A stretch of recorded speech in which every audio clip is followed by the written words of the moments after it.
Hello YouTube, I'm going to do a little tutorial today. So this is a video on the top change. Now, if you didn't see my review on the Red Fox playing cards, please check that out, the last video I posted.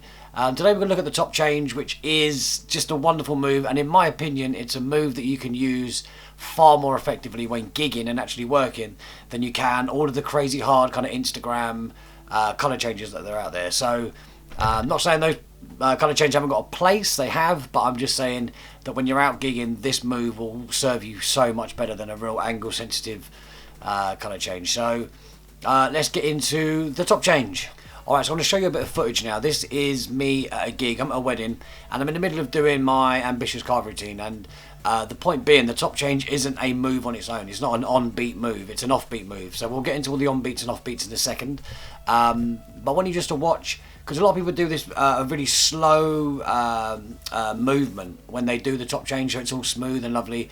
When I talk, I tend to talk quite fast, and my hands are quite active, very Italian. So for me, the top change is done in quite a quick pace. Just because I do it at this quick pace doesn't mean it needs to be done that fast. It just needs to match the actions of how you normally interact. Okay, so if you are a very slow person who very sort of got a nice flow about the way they talk and the way they move, then this will be the action for the top change.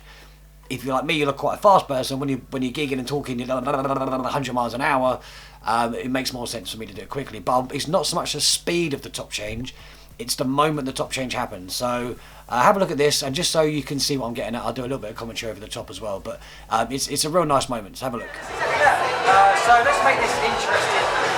Say stop whenever you like. Take the card out and don't look at it.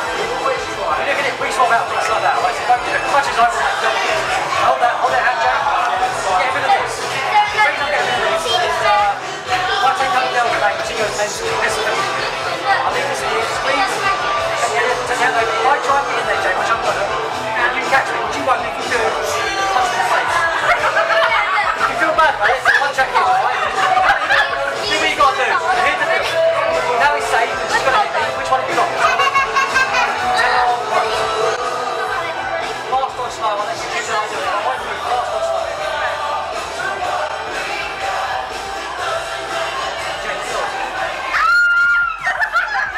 Wait, yours was to 10 o'clock. Look in your hand.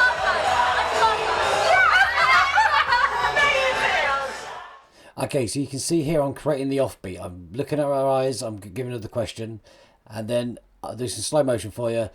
I'm still asking that question as I do the top change. Now, I'm not hiding it, I'm not using my arm to cover it, I'm doing it right in front of her, but it's done in the action of saying fast or slow, how would you like me to do this? It's literally hidden in plain sight. Okay, so let's talk a little bit about offbeats. Now, I've spoken about this before on my channel, but it was quite a long time ago in a video, a couple of years back in fact. So on-beats and off-beats are not misdirection moments. That's what's quite important. Misdirection is literally when you're made to look somewhere else while something's happening. You know, like lean forward and pick something off somebody and then do a move down here. And I do those moments in the ambitious card routine as well. And those are clear misdirection. Off-beats are when, in the spectator's mind, they haven't stopped looking or they haven't looked anywhere else. It's just a moment when they're not focusing completely on the trick. Okay, so I've drawn up a chart so you can see what on-beats and off-beats are in my head, the way I look at it. Okay, so this is the on-beat, off-beat chart. Now, it's very simple at the moment, on-beat and off-beat. So the off-beats are down here. So this essentially is the spectator's concentration. Not where their eyes are looking. It's not like looking here, looking here, looking here. This is their concentration. When they're most watching, when they're really watching you, this is an on-beat. When they're kind of watching the trick, they're down here somewhere. When you're doing a particular move and you say watch, look, watch, you know, the David Blaine thing of watch, this is the on-beat. The off-beats down here are how you control their memory. It's a very cool thing. So these down here are the moments when they're not concentrating. It might be that they're laughing at something you said, or they're reacting to a trick. It's just a very short moment when their attention goes and then back in again. Okay, so with these moments, what you're going to do is you're going to put your moves, like the top change and palms and stuff, down here. You do the moves at this point, okay? If you do the moves up here, they're going to be looking at you, and then you're going to have all that added pressure of making sure this thing is perfect, and all that anxiety you get from performance will start to happen in the trick, or if you do all your moves up here. And this is my problem with Instagram magic and stuff.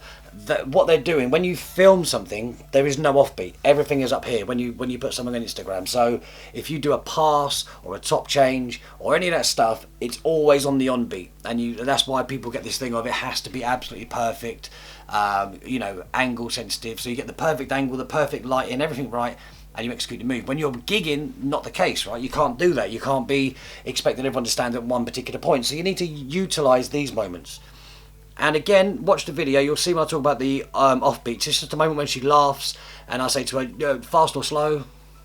Just a quick question, and that question always has like an innuendo connotation to it. It's always got that thing of, well, sex, obviously, right? It's a great moment to create this offbeat. So what you're going to do, I'll just draw this out for you.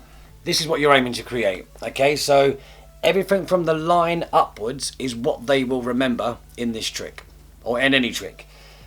Everything that happens down here won't even make it into their short, long-term memory, nothing. It essentially didn't happen. So you put all your moves down here, your top change, your pass, all these moves, you do them at these points, and they won't even exist when the spectator thinks back to how the trick could have worked. These moments aren't even in their memory for them to try and sort of recreate the trick. So you're cutting off parts of what happened from their memory completely, which leaves you with all the good stuff. All right, but if you put this is where the cut-off was going to happen. So these offbeats will be forgotten, regardless whether you put a move in or not. These things will be forgotten. If you put all your moves up here, they're going to be remembered, and you've got to then have the added pressure of executing them perfectly. Now, I'm not saying offbeats replace technique. You've still got to do the move right, and the reason it goes by unnoticed in an offbeat is because you do it well. So it's very, very important. I'm not saying do a crap top change, but do it in the offbeat. I'm saying do a very good top change, but just hide it in the offbeat. All right, so that will make it completely invisible. So again, something I've mentioned on the channel before, but that's what you're looking to do. All your moves that are secret, your passes, your top changes, palming cards, all that stuff, put them down here. Your double lift is essentially going to happen here. You're saying, look at this card. So you can't do a double lift on a shuffling cards. It's on the on beat most of the time. So there are certain moves you can and can't put into on beats and off beats, and just know what they are. Any move that you really struggle with thinking, oh my god, I'm really worried this is going to get caught, I'm really worried they're going to see this, do it in the offbeat. But in an ambitious card, you can't do the double lift in the offbeat, because that's the whole point. This is the on-beat moment. This is the moment when the card jumps back to the top. So it's got to be here. So your technique's got to be really good. Doesn't mean it's got to be any less good here, but you're just giving yourself every chance of the spectator not being able to recreate what it is that they have seen. So that's the on-beat, off-beat idea. Use that and utilise it, and then you will find that your top change will get better simply because you're not so anxious about whether it's perfect or not. And because you're not worrying about it, it happens much more fluidly, and therefore the technique becomes better anyway. So all round, you want to be aiming to do this on the offbeat. But let's look at the actual technique of the top change. All right, so let's look at the top change in its purest form, in its technique form. So the main bit that you want to do before we get into some more of the crafty stuff is when you're top changing, you really want to be the card that's being changed, the one that's in your offhand, whether you're left or right handed. This is the offhand, the hand holding the deck is the on hand, so you can change as you need to. The card being changed, you can move, you can gesture, which we'll get to in a minute with a different shot, but when you actually do the move, which is simply this, okay, this hand must stay still, because your eye will follow movement. Okay, so if I come over here and do this, their eye is going to watch this card. It looks a bit dodgy, but if you're gesturing and then you come in and come forward and this hand stays still, so gesture, gesture, gesture, but when you come in and move away, this hand stays still, it looks like nothing happened with that card. Bear in mind you're doing this on the offbeat as well. Okay, so the techniques you can see is I'm holding the card, 4 fingers underneath, a thumb on top. And this is just in mechanics grip. So we'll get to the movement of the arms, but just for the actual move itself, you push as you bring your hands together, you push underneath. Now what's important is when you push underneath, this card goes under your fingers. What you don't want to do is have this here, push this card in, hold it like that and take this card away, and then it ends up as a different image afterwards. That's not what you want to do. What you want to be doing is pushing that card so it slides under those fingers, and when you get to here, you're basically going to do you're going to swap. So the thumb's going to take the top card, the fingers take the bottom card. So it slides in and then you pull away. So what I do is I get to this point here, where it's underneath the fingers, not aligned up properly. But when I get to here and the fingers have got it, my thumb just moves over and then I pull, and then all the movement happens with this hand, okay? So it goes under and I pull this away. I don't try and swap it whilst here. There's too much movement. You want this hand to stay really still, okay? So you're here with the ace. This goes underneath. As soon as the fingers have it, as soon as it's, as soon as it's in that grip, this thumb is going to just then move slightly forward and just pull that one away. So in real time, you take the queen like this, you gesture. Again, we'll cover that in a second. As you go under, you get to this point. So my fingers now have the ace. My thumb's going to pull that away. All right, so in real time, it just looks like this. Okay, so you notice this, in the grand scheme of things, this doesn't move. This hand's coming and doing all the work. Under there, and then pull this one away. Don't try and swap them in your hand because you end up with this thing going on, okay? So you're here, you show the queen, you gesture, and you swap, all right? Gesture, come in here, swap. Gesture, come in here, swap. So you get the idea. It's all about keeping this hand still once the move has been made. It's not about holding it still, gesturing with this hand and then coming over. It's about movement, blah, blah, blah. When you get to here, this hand then pulls away, either to gesture again. So here, come in and swap. All right, so you're just, I'll do it face up so you can see. So the 9, when you get to here, you're going to pull that 9 back. Okay, so from here, here. Okay, but notice how this hand stays still. Gesture, come in, swap. Come in, swap. The actual move itself is pretty simple. There are ways of making it more impressive, and I'll show you those in a second, but essentially, this is the move, okay? Show the 3, do your gesturing, come in. Once that's underneath and that's made it to this point, your thumb then pulls this one away. So in here, pull away. In here, pull away. What you want is as little movement with this hand as possible. There is a little bit of movement. I'll show you. I'll show you under here. These fingers do have to move ever so slightly just to grab that card, but it should all be hidden underneath the deck, underneath the card, should I say? There are several ways of disguising this with body movement, which I'm going to get to in a second, but that is the technique. It's very, very simple technique. The hard bit is getting it on the offbeat. All right, so I'll show you that now. Okay, let's look at movement now, and I'll show you the 3 different ways of doing this. So depending on what scenario you're in, you can execute this move without being seen. Okay, so the first movement when you're doing this is one that is quite common. I use this on a particular performance, which I'll show you now. I was doing a performance on BBC News back in my FOOLER days, and I had to do a top change, and the cameras were all to my right side because we were on like a sofa. So I knew my left side, there was nobody there. So what I did, I used the arm cross move. Now, all you're doing here is as you do the move, you literally bring your arm across to cover everything that's happening. And for TV and stuff, it's great because you can still gesture, still make the offbeats, but as you gesture across, you hide that fact you're doing that in that action. Okay, so it's you don't really want to be on telly doing this or this, especially this from this side. Okay, so I'm using my arm as cover. So I got the queen. As I went across like this, I switched it for the ace in that action. So this is what it looked like from the other side. Yeah, so really obvious from here, but you change that round and suddenly not so. Alright, so that was what I used, and I'll show you that footage now. Now the hard part about this is not just finding the cards, it's finding the right one. Yes. And we use a move called the mumble flip-flop. The mumble flip-flop? It's a very, very bizarre move. Okay. I'll show you the mumble flip-flop. And this is for you first. This is a mumble flip-flop. So quick. Which card did you remember, please? Which card did you want me to tell you? Yes, please. It was the King of Hearts. You see, it jumps right out of the deck. Oh, Your look, card. there it is. It jumped out. Well, that's because I've got no friends. I can do this, right? But hold out your hand for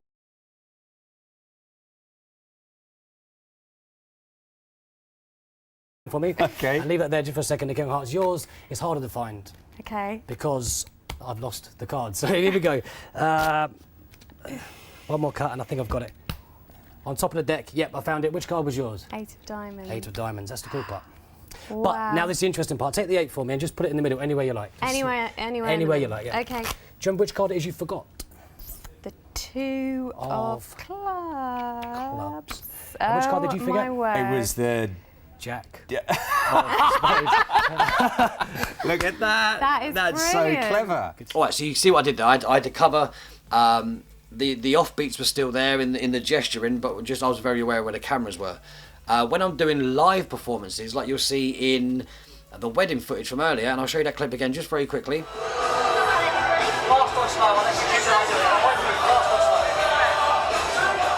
Okay, you'll see there my gesturing is forward towards the spectator. I don't try and hide the fact I'm doing it, because if I'm performing face to face with somebody, it would look very odd if I suddenly did this. It's a bit like palming like this. Yes, nobody can see your palming, but it just looks very odd because your hand is in a weird position. So I tend to do the David Williamson thing, not as well as he does it, which is to do it forwards. And I literally gesture, come forward and do it. All right, so would you like me to do this fast or slow? You can choose fast. Are you sure? That moment happens, or so you just understand when that offbeat is, and you do it in a forward gesture. Okay, so it's really nice. It's exactly the same movement. Remember, this hand stays still, but as you come forward, you switch. It's one of those that I really enjoy because there's no nothing about your body language is given away that you've changed it. You're just talking and. Do you know what I mean? So if you're engaging someone and they're looking at your face, they're not looking down here. So when you just do a very casual movement, it will fly unnoticed. It's hiding in plain sight. And trust me, your technique's got to be good for this, but essentially you're doing an offbeat. Yeah, hold your hand out. You've done it, right? The third movement, which I really like as well, which is over-exaggerated movement, like really over-exaggerated. And I do this at the end of a trick where, at the end of the particular trick, I do a top change. I say, what made you think of the Queen? It was because you were holding the Queen, right? And I do this movement here, and the trick essentially ends there with the card switching at the end. But then I use this really exaggerated movement. I go, no, and then they're looking at the card. I go, no, it's funny. If you look at the card in this light, it looks like an ace. It's just the lights. And they go, I know. And then you get an offbeat when they react to that. And you go, no, but over here, it looks like a queen, right? It's kind of weird. So I'm doing this really exaggerated movement. And it's done on purpose. I'm doing it as I'm sort of holding the card under different lights. And it looks different over here. And in this one, I break the rule ever so slightly. My arms and hands are just going everywhere. But it's huge movements. And this is when I do start doing against the rule of keeping this still, which is what you really want all the time. If I say, look, if you look over here, it looks like... And I'm using the excuse of moving this into different lights. So what they'll remember seeing, because I'm hitting all the top change on the offbeat, they'll see a queen here, and then when I bring it over here into this bright light, it turns into an ace. But when I come over here, it looks like a queen again. Yeah, so it's just a huge movement, but the justification is, look, if you look at it down here, it looks like a queen, right? But in this big light over here, it looks like an ace, just from the back. And they react again. I go, no, but if I leave it down here, it looks like a queen. And from your point of view, it's an ace. I don't do it that many times, obviously, but the point I'm trying to make is I'm exaggerating the movement and I'm actually breaking the rule of which hand moves, justified by the fact that I'm saying, look, if you look at it in this light and this light. And I actually had somebody explain that back to me once. They said all he did was he kept moving the card. Every time he moved it, it changed. And that was because the top changes were happening on the offbeat. So all this bit that I spoke about earlier, all of the top changes happened down there, memory cut off there, and all she could remember was me showing her a card, me showing her a card, me showing her a card, and was absolutely convinced that every time I moved the card from here to here to here, it just kept changing. He didn't move his hand, he didn't do anything, he was just moving the card around. So those are the three ways I'd recommend doing it. Either use the arm as cover, which again, depending on what situation you're in, be natural as possible, hide in plain sight using a forward motion, because it just looks like nothing's changing and it looks like you're not hiding anything. It's about having your arms, body, shoulders, head, everything in a relaxed state just as you gesture forward. That's what I use most of the time at my gigs. And then there's the exaggerated movement, moving yourself all around, justified. Don't just be like, you're changing cards. I'm saying, look, if you look at it in this light, it looks like this, but if you look over here, it looks like something else. And that sort of came about by accident, but I use it all the time now, and it's just a real nice little gag at the end of a routine for a little extra bit of magic. And they're like, maybe once, twice, maybe three times if you really got someone who's falling for it every time. And yeah, they're just all very cool ways of doing the move, but those are the 3 ways in which I recommend you practice doing the move, and then you should be set for whichever situation you're in. Alright, so that's that is the move. What I'd recommend you do is get the technique down. So again, you really want to be keeping the offhand still as you take the card and do the switch. Practice that, get it smooth. And then this is like a get out of jail free card. Some people use an invisible deck as a way if something goes wrong, they get an invisible deck out and they've got their card. I use the top change as my get out of jail free card. So if I get a card wrong, I go, oh Christ, what was it? And then cull it as I'm asking, and go, do you know what? I never would have thought that, because I've really, and then blow it and it changes. It's just, it's magical when one card changes rather than having this other deck of cards in your pocket that happen to have their card in it. It's much nicer to be able to change their card into another card. So it's a really, really, really handy tool, and I'd recommend using it over all of those very, very difficult colour changes that you'll see on Instagram. Again, they've got a place, but if you're going to be out gigging, this is the move you need to learn. Alright, so that is the top change. Now, if you could please leave a comment below, let me know either whether you use this move all the time, whether you've never used it before, situations where it's got you out of trouble, just general, anything you've got to say about the top change, please leave in the comments below. I want to start getting a bit of a conversation going down there. Thanks for watching, and good luck with the top change. I hope you guys start using it if you don't use it, and continue using it if you do. It's one of my favourite moves in Magic, and it should be yours too. Enjoy, peace out.